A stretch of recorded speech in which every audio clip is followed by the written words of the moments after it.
Iran America कशीदगी के मनफी असरात, पाकिस्तान स्टॉक एक्सचेंज में शदीद मंदी का रुझान। पाकिस्तान स्टॉक एक्सचेंज 3 नफ्सियाती हदें खो बैठा।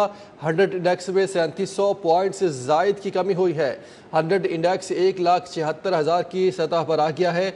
ईरान अमेरिका कशीदगी के मनफी असरात, पाकिस्तान स्टॉक एक्सचेंज में शदीद मंदी का रुझान। पाकिस्तान स्टॉक एक्सचेंज 3 नफ्सियाती हदें खो बैठा।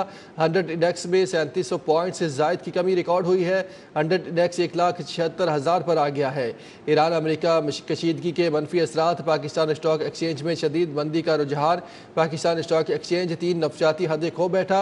100 इंडेक्स में 3700 पॉइंट से जायद की कमी हुई है।